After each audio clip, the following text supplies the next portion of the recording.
Tradisi Kuangke yang masih dipertahankan ini sekaligus salah satu cara masyarakat suku Dayak Benuak menjaga tradisi balas budi kepada leluhur dan tradisi gotong royong antar sesama.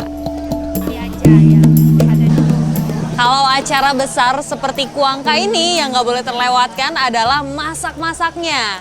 Ini terlihat memang antusias masyarakat yang ramai sekali. Dari dapur ini, saya melihat kehangatan dan kerukunan masyarakat Dayak Benuak dalam menjalankan upacara adat Kuangke. Salah satu tips supaya daging kerbau itu lebih empuk dan juga gurih pakai santan. Nah, uniknya di sini juga pakai tebu. Itu bisa bikin dagingnya semakin empuk. Berbeda dengan daging yang disajikan untuk masyarakat umum, umbut biasanya dimasak di dapur yang digunakan untuk keperluan upacara dan keluarga. Nah, ini dia nih. Umbutnya sudah dibikin menjadi sayur umbut. Karena memang umbut itu mencarinya udah susah, makanya biasanya yang makan sayur umbut ini hanya keluarga dan juga tetua-tetua adat. Setelah matang, semua orang akan makan bersama tanpa terkecuali. Tradisi yang masih kental di suku Dayak Benuak membuat rasa kekeluargaan yang sangat tinggi. Terbukti dari setiap rangkaian acaranya memang dihadiri oleh banyak warga. Ikuti jejak saya, jejak petualang.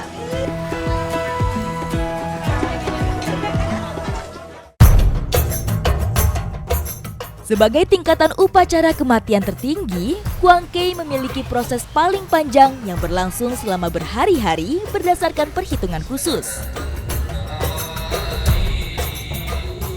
Prosesi sakral selanjutnya adalah makan kelungan sebagai simbol memberi makan kepada arwah atau tengkorak. Karena memang semasa hidupnya arwah ini itu sudah memberi makan kepada orang-orang yang ada di sekitarnya.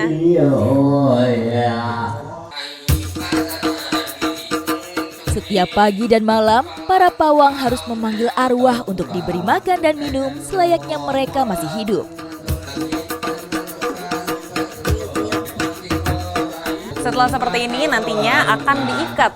Nah, kalau sudah diikat akan lanjut ke prosesi ngerangkau namanya. Tapi itu dilaksanakan nanti setelah ini ceritanya makanannya sudah habis.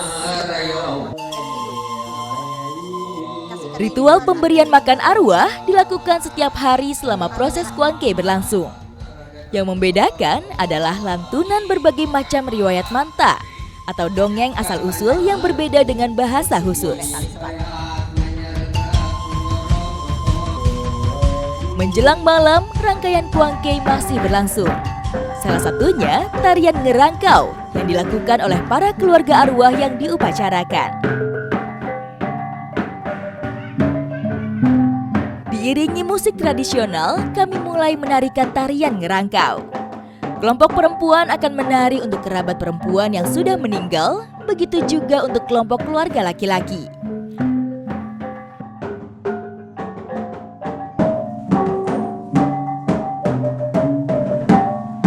Ngerangkau merupakan tarian yang dilantunkan untuk menghibur leluhur atau arwah yang sedang diacarakan. Selain untuk menghibur, ngerangkau dipercaya sebagai penghantar arwah leluhur menuju surga.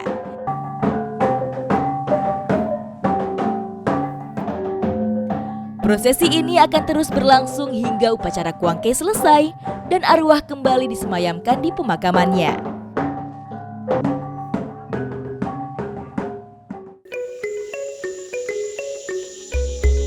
Cahaya pagi mulai menampakkan diri, berpadu dengan kabut yang menyelimuti hijaunya hutan Kampung Muhur. Warga Kampung Muhur itu biasa beraktivitas mencari sumber makanannya di dekat hutan di sekitarnya. Nah, ini sekarang saya mau mencari sungai untuk mendapatkan udang karena katanya di situ udangnya banyak. Ikuti jejak saya, jejak petualang.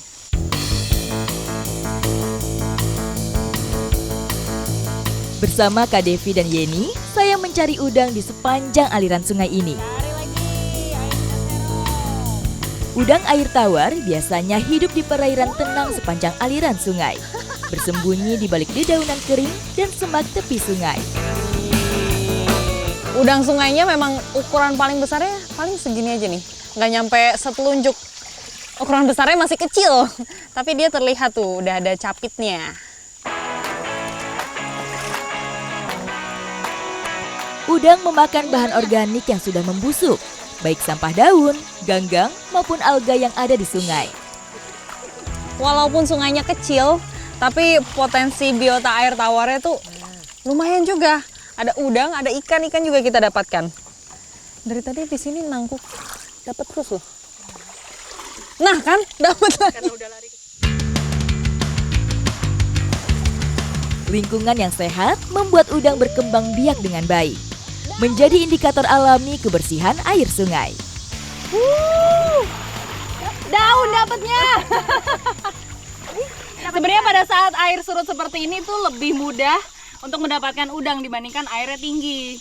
Karena kalau pas air tinggi kita harus berendam terus nyarinya dalam. Kalau surut gini enak nih, tinggal diserok aja pakai tangkuk. Nah kan dapat. Ih banyaknya. Tuh, banyak. Meskipun ukurannya tak sebesar udang air tawar lainnya, tapi jumlahnya yang banyak bisa menjadi sumber pangan bagi masyarakat Dayak Benuak yang ada di sekitar tempat ini.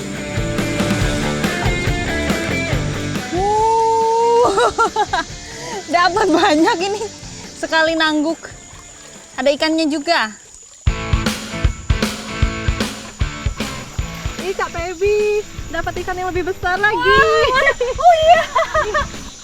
Tak hanya udang, lele hutan atau dikenal dengan sebutan limbat juga menghuni perairan ini. Dari sekian banyak yang kita dapatkan ini kecil-kecil, dapat ikan lele. Wow. Ukurannya, hati-hati. Ukurannya lumayan besar. Ini agak susah untuk dipegang karena dia ada patilnya di sisi-sisi kanan kirinya. Aduh. Limbat mempunyai banyak kesamaan dengan ikan lele. Limbat hitam ini penyebarannya terbatas di Kalimantan Timur saja. Ciri khasnya memiliki sirip punggung yang menyatu dengan sirip ekor dan mempunyai kepala yang kecil. Ruang gerak dan makanannya yang terbatas membuat ikan ini mempunyai ukuran tubuh yang ramping. Warga di sini juga selalu menjaga hutannya supaya tetap lestari. Karena mereka mencari udang atau ikan-ikan di sekitar sini itu nggak setiap saat, bisa jadi setiap 3 bulan sekali. Supaya di sini biotanya juga berkembang biak dengan baik. Menyadari pentingnya hutan untuk kehidupan, membuat masyarakat Dayak Benuak selalu berusaha menjaga kelestariannya. Udah cukup ya? Oke, udah. Ini karena udang-udang yang kita dapatkan sudah lumayan banyak, abis ini mau dimasak menjadi pojot. Ikuti jejak saya, jejak petualang.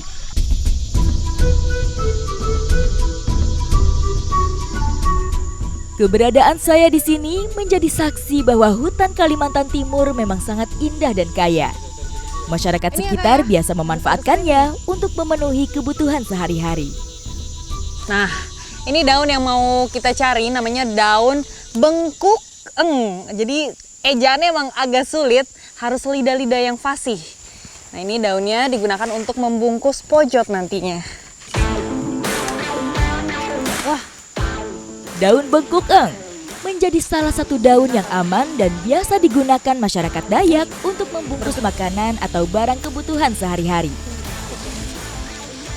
nah kalau di sini ngambil daun itu nggak bisa sembarangan, memang harus daun-daun tertentu saja. Nah kalau ini terlihat itu walaupun ada bulu-bulunya tapi halus, jadi dipegang itu nggak bikin gatal. Nah biasanya ada daun-daun tertentu yang daunnya itu kasar, makanya bikin tangan itu bisa gatal. Sambil menyiapkan kayu bakar, Kak Devi menyusun para-para untuk membakar udang dan ikan hasil tangkapan kami. Ini tinggal dimasukin aja, terus nanti kita bungkus.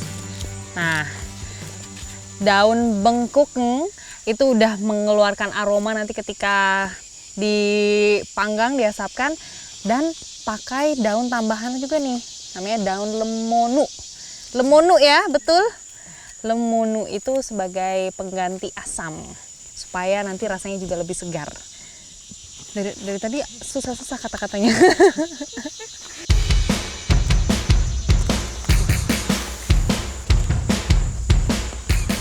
Nah, kalau sudah terikat seperti ini, sudah siap untuk dininu namanya. Ayo Kak.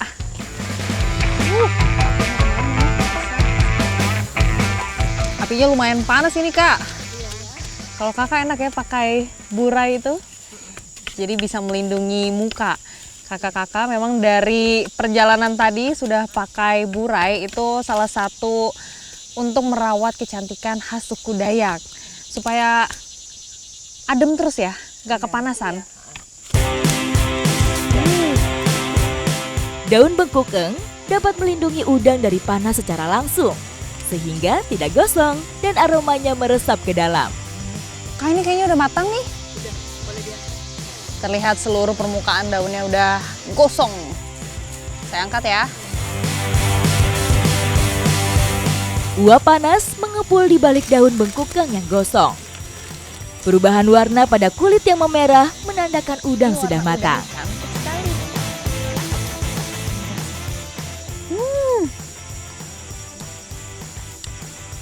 Enak betul. Rasanya tuh gurih dan ada asam-asamnya yang bikin segar. Tapi yang unik itu dari aromanya. Ini karena daunnya ya.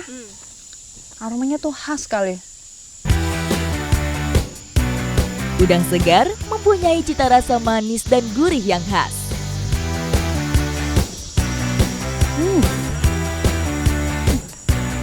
Tidak perlu jauh-jauh dari rumah, potensi alam di sini memang membuktikan bahwa hasil tangkapan kita hari ini memang luar biasa, apalagi bisa langsung dinikmati bersama-sama seperti ini. Ya udah, Kak, ini kita langsung makan aja dihabiskan ya. Ikuti jejak saya, jejak petualang.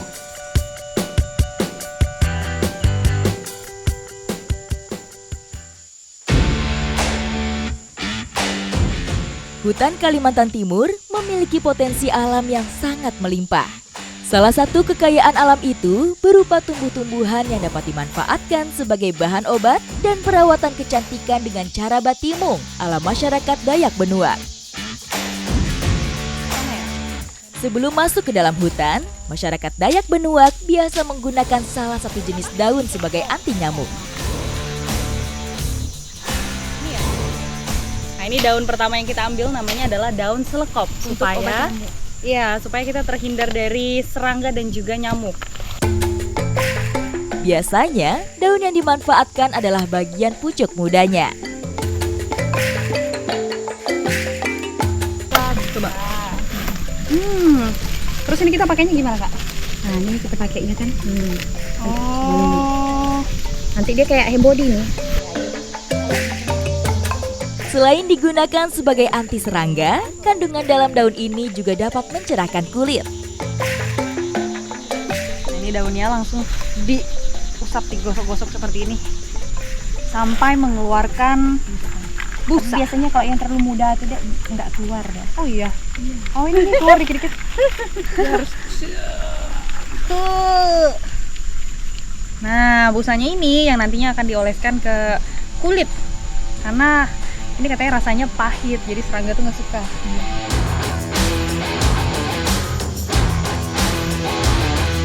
Terbukti, saat kami memasuki hutan tropis yang semakin lebat, tidak ada satupun nyamuk atau serangga lain yang mendekat.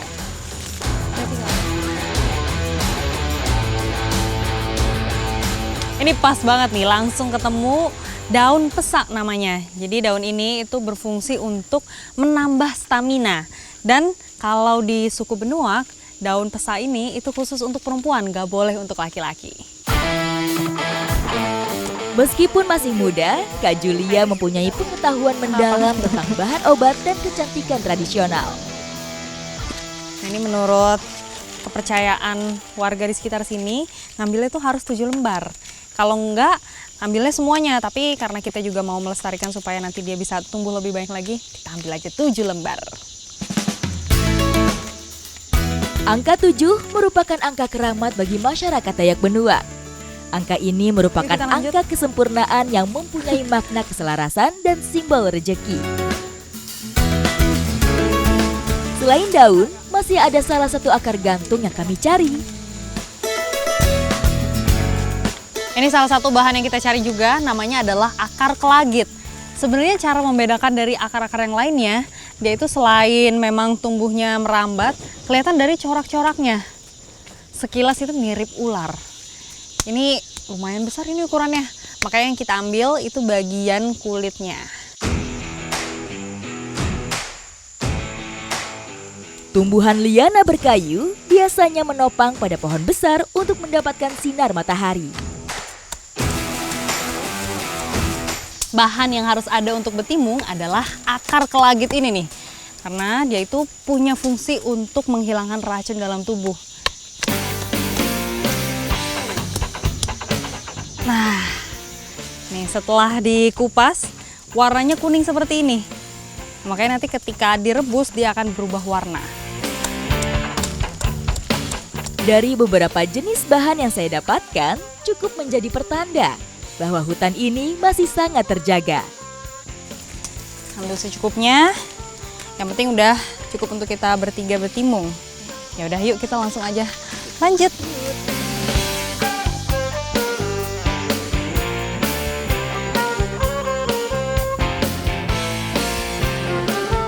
Suku Dayak Benua tidak hanya kaya akan budaya leluhurnya saja, tetapi juga kaya akan tradisi yang dilakukan sehari-hari. Salah satunya yaitu batimung.